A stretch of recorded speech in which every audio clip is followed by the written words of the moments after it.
Vaikuntham queue కాంప్లెక్స్లో ఉన్న జనంలో ఎన్నో వంతు మంది స్వామి పుష్కరిణిలో స్నానం చేస్తూ మీకు కనపడతారు. మీరు మన్నించగలిగితే నేను ఓ మాట అంటాను, నిజంగా స్వామి పుష్కరిణిలో స్నానం చేసేవాళ్ళు ఎవరో తెలుసా? హాయిగా సౌకర్యవంతమైనటువంటి గీజర్ ఉన్న రూములు దొరకని వాళ్ళు అక్కడ స్నానం చేస్తారు. పాపం ఏమీ లేక మెట్ల మీద పడుకున్న వాళ్ళు ఉంటారే, వాళ్ళు చేస్తారు. అదే నేను అన్నది, వెంకటేశ్వర అనుగ్రహం అమాయకులకే అని. గీజర్ ఉన్న రూమ్ ఉందా అండి, ఏసీ ఉన్న రూమ్ ఉందా అండి అని వెతుక్కున్నవాడు పుష్కరిణికి ఎందుకు వస్తాడండి? వాడు పుష్కరిణికి వస్తాడా? వాడు ఒక్కనాటికి రాడు.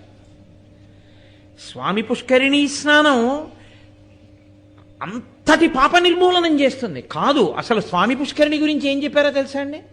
పుష్కరిణి స్నానం మాట అలా ఉంచవా, నువ్వు పుష్కరిణి చుట్టూ తిరుగుతూ పుష్కరిణి గాలి నీ మీదకి వస్తే చాలన్నారు. అంత గొప్పది పుష్కరిణి.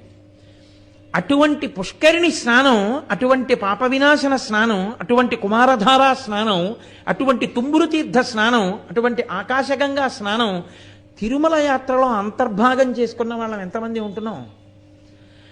అంటే మీరు మొహమాట పడకుండా నిర్మోహమాటంగా మనని మనం ఆత్మపరిశీలనం చేసుకోవడానికి ఈ 5 తీర్థాలలోనూ మేము స్నానం చేశామన్న వాళ్ళు ఉంటే ఒకసారి చెయ్యొద్దండి.